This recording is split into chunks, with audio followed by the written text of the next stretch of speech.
ಒಂದೇ ರೀತಿ ದೋಸೆ ತಿಂದು ತಿಂದು ಬೋರ್ ಆಗಿದೆಯಾ? ಹಾಗಾದರೆ ನೋಡಿ, ಅಕ್ಕಿ ಬೇಡ, ಬೇಳೆ ಬೇಡ, ಯಾವುದನ್ನು ಹಾಕದೇನೆ ದಿಢೀರಾಗಿ ಇನ್ಸ್ಟಂಟಾಗಿ ಮಾಡುವಂಥ ಪಾಲಕ್ ಸೆಟ್ ದೋಸೆನ ಇವತ್ತು ನಿಮಗೆ ತೋರಿಸ್ಕೊಡ್ತಾ ಇದ್ದೀನಿ.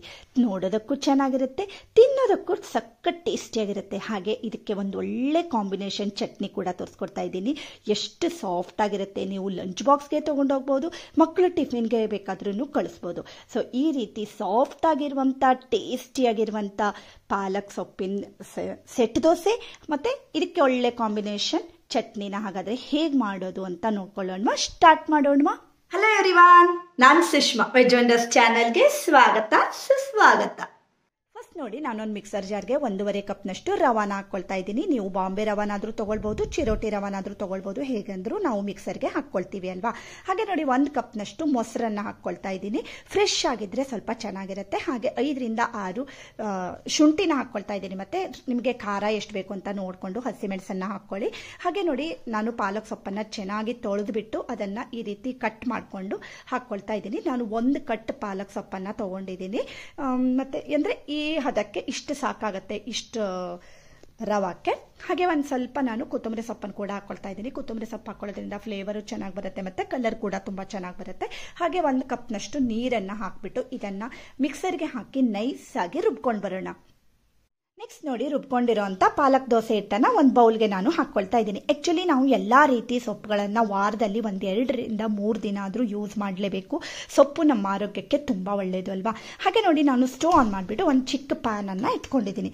ಇದಕ್ಕೆ ಈಗ ನೋಡಿ 1 ಚಮಚದಷ್ಟು ನಾನು ಎಣ್ಣೆನ ಹಾಕ್ಕೊಳ್ತಾ ಇದ್ದೀನಿ. ನಾನು ಕೊಬ್ಬರಿ ಎಣ್ಣೆ ತೊಗೊಂಡಿದ್ದೀನಿ, ನೀವು ಯಾವುದೇ ಎಣ್ಣೆನಾದರೂ ತೊಗೊಳ್ಬೋದು. ಅದಕ್ಕೆ ನೋಡಿ 1 ಚಮಚದಷ್ಟು ಉದ್ದಿನಬೇಳೆ, 1/2 ಚಮಚದಷ್ಟು ಸಾಸಿವೆನ ಹಾಕ್ಕೊಳ್ತಾ ಇದ್ದೀನಿ, 1 ಚಮಚದಷ್ಟು ಎಳ್ಳನ್ನು ಹಾಕ್ಕೊಳ್ತಾ ಇದ್ದೀನಿ, ಮತ್ತು 1/4 ಚಮಚದಷ್ಟು ಜೀರಿಗೆ ಹಾಕ್ಕೊಂಡಿದ್ದೀನಿ, ಮತ್ತು ಖಾರಕ್ಕೆ ಬೇಕಾಗುವಷ್ಟು ಹಸಿಮೆಣಸನ್ನು ಹಾಕ್ಕೊಂಡಿದ್ದೀನಿ, ಮತ್ತು ಒಂದು ಸ್ವಲ್ಪ ಕರಿಬೇವಿನ ಸೊಪ್ಪನ್ನು ಹಾಕ್ಬಿಟ್ಟು ಇದನ್ನು ಒಂದು ಸ್ವಲ್ಪ ಫ್ರೈ ಮಾಡ್ಕೊಳ್ಬೇಕು. ಸ್ವಲ್ಪ ಕಲರ್ ಚೇಂಜ್ ಆಗೋ ತನಕ ಈ ರೀತಿ ನೋಡಿ ಫ್ರೈ ಮಾಡ್ಕೊಂಡಿದ್ದೀನಿ. ಹಾಗೆ ನೋಡಿ, ನೆಕ್ಸ್ಟು ಒಂದು ಮಿಕ್ಸರ್ ಜಾರ್ಗೆ 1 ಕಪ್ನಷ್ಟು ಫ್ರೆಶ್ ಕೋಕೋನಟನ್ನು ಹಾಕ್ಬಿಟ್ಟು ಅದಕ್ಕೆ ಈಗ ನಾನು ಫ್ರೈ ಮಾಡ್ಕೊಂಡಿರೋಂಥ ಈ ಮಸಾಲಾನ ಹಾಕ್ಕೊಳ್ತಾ ಇದ್ದೀನಿ. ಆ್ಯಕ್ಚುಲಿ ಪಾಲಕ್ ಸೊಪ್ಪು ನಮಗೆ ಕೊಲೆಸ್ಟ್ರಾಲ್ ಕಡಿಮೆ ಮಾಡ್ಕೊಳ್ಳೋದಕ್ಕೆ ತುಂಬಾ ಹೆಲ್ಪ್ ಆಗುತ್ತೆ. ಹಾಗೆ ನೋಡಿ, ರುಚಿಗೆ ತಕ್ಕಷ್ಟು ಉಪ್ಪು ಮತ್ತು ಒಂದು ಸ್ವಲ್ಪ ನೀರನ್ನು ಹಾಕ್ಬಿಟ್ಟು ಹಾಗೆ ಒಂದು ಸ್ವಲ್ಪ ಕೊತ್ತಂಬರಿ ಸೊಪ್ಪನ್ನು ಹಾಕ್ಬಿಟ್ಟು ಇದನ್ನು ಮಿಕ್ಸರ್ಗೆ ಹಾಕಿ ನೈಸಾಗಿ ರುಬ್ಕೊಂಡು ಬರ್ತಾ ಇದ್ದೀನಿ. ನೋಡಿ ಎಷ್ಟು ಪಟಾಪಟ್ ಅಂತ ಇದಕ್ಕೆ ಒಂದು ಒಳ್ಳೆ ಕಾಂಬಿನೇಷನ್ ಚಟ್ನಿ ರೆಡಿಯಾಗಿದೆ. ದಿಢೀರಾಗಿ ಮಾಡ್ಕೊಳ್ಬೋದು, ಟೇಸ್ಟು ತುಂಬಾ ಚೆನ್ನಾಗಿರುತ್ತೆ. ಈ ರೀತಿ ದೋಸೆಗೆ ಇದು ಒಳ್ಳೆ ಕಾಂಬಿನೇಷನ್ನು. ಹಾಗೆ ನೋಡಿ, ಒಂದು ಇಂಗು, ಸಾಸಿವೆ ಕಾಳು, ಒಣ ಮೆಣಸು ಮತ್ತು ಒಂದು ಸ್ವಲ್ಪ ಕೊತ್ತಂಬರಿ ಸೊಪ್ಪು, ಕರಿಬೇವಿನ ಸೊಪ್ಪನ್ನು ಹಾಕ್ಬಿಟ್ಟು ಒಂದು ಒಗ್ಗರಣೆನ ಹಾಕ್ಕೊಂಡಿದ್ದೀನಿ. ಆ್ಯಕ್ಚುಲಿ ಅದು ವಿಡಿಯೋ ಆನೇ ಆಗಿರಲಿಲ್ಲ, ನಾನು ವಿಡಿಯೋ ಮಾಡುವಾಗ, ಅದಕ್ಕೋಸ್ಕರ ಹಾಗೆ ಒಗ್ಗರಣೆ ಹಾಕಿರೋದನ್ನ ನಿಮಗೆ ತೋರಿಸ್ಕೊಡ್ತಾ ಇದ್ದೀನಿ.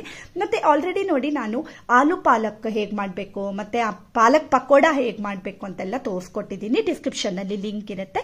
ಹಾಗೆ ನೋಡಿ, ಈಗ ನಾನು ಈ ಹಿಟ್ಟನ್ನು ಹೇಗೆ ರೆಡಿ ಮಾಡ್ಕೊಳ್ಬೇಕು ಅಂತ ತೋರಿಸ್ಕೊಡ್ತಾ ಇದ್ದೀನಿ. ಒಂದು ಸ್ವಲ್ಪ ನಾನು ಕುಕ್ಕಿಂಗ್ ಸೋಡಾನ ಹಾಕ್ಬಿಟ್ಟು ಅದ್ರ ಮೇಲ್ಗಡೆಗೆ 1 ಚಮಚದಷ್ಟು ಲಿಂಬು ರಸನ ಹಾಕ್ಕೊಳ್ತಾ ಇದ್ದೀನಿ. ಈ ರೀತಿ ಮಾಡ್ಕೊಳ್ಳೋದ್ರಿಂದ ನೋಡಿ ಅದೆಷ್ಟು ಚೆನ್ನಾಗಿ ಇದು ಆಕ್ಟಿವೇಟ್ ಆಗುತ್ತೆ.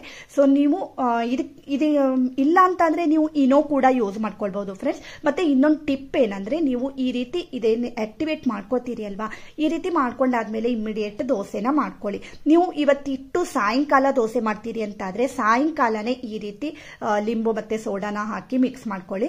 ಹಾಗೆ ನೋಡಿ, 1 ಚಮಚದಷ್ಟು ಸಕ್ಕರೆನ ಹಾಕೊಳ್ತಾ ಇದ್ದೀನಿ. ಸಕ್ಕರೆನ ಹಾಕೊಳ್ಳೋದ್ರಿಂದ ಕಲರ್ ತುಂಬಾ ಚೆನ್ನಾಗಿ ಬರುತ್ತೆ. ಹಾಗೆ ರುಚಿಗೆ ತಕ್ಕಷ್ಟು ಉಪ್ಪನ್ನ ಹಾಕೊಳ್ತಾ ಇದ್ದೀನಿ. ಸೊ ನೀವು ಸೋಡಾ ಎಲ್ಲ ಹಾಕಿ ಆದ್ಮೇಲೆ ತುಂಬಾ ಹೊತ್ತು ಇಡಕ್ ಹೋಗ್ಬೇಡಿ, ಇಮಿಡಿಯೇಟ್ ಆಗಿ ದೋಸೆ ಮಾಡ್ಕೊಳ್ಳಿ. ಎಷ್ಟು ಚೆನ್ನಾಗಿರುತ್ತೆ ಇದು ಗೊತ್ತಾ. ನಮ್ಮ ಹೆಲ್ತ್ ಕೂಡ ತುಂಬ ಒಳ್ಳೆಯದು.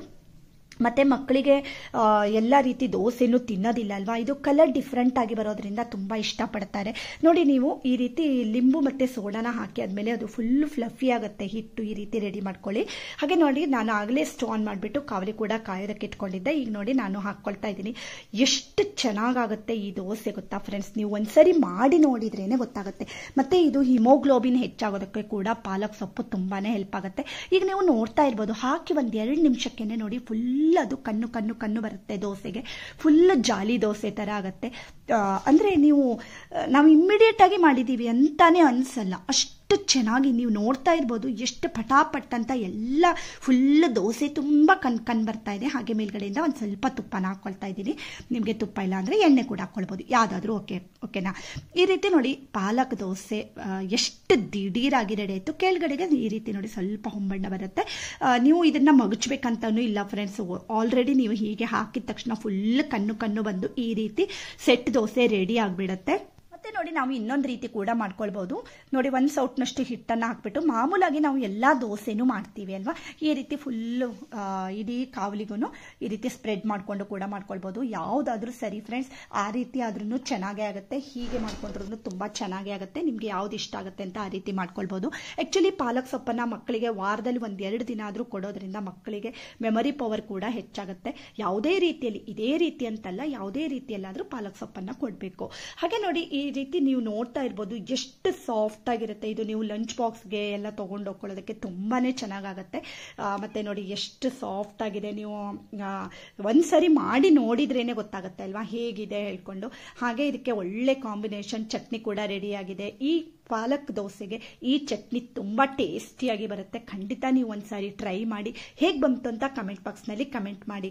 ಹಾಗೆ ಇವತ್ತಿನ ಈ ಪಾಲಕ್ ಸೊಪ್ಪಿನ ಸೆಟ್ ದೋಸೆ ಮತ್ತೆ ಈ ಚಟ್ನಿ ನಿಮ್ಗೇನಾದ್ರೂ ಇಷ್ಟ ಆಗಿದ್ರೆ ಲೈಕ್ ಮಾಡಿ, ಶೇರ್ ಮಾಡಿ ಮತ್ತೆ ಸಬ್ಸ್ಕ್ರೈಬ್ ಮಾಡಿ. ಇನ್ನೊಂದು ಒಳ್ಳೆ ವಿಡಿಯೋ ಜೊತೆ ಬರ್ತೀನಿ. ಎಲ್ಲಿವರೆಗೂ take care. Thank you for watching.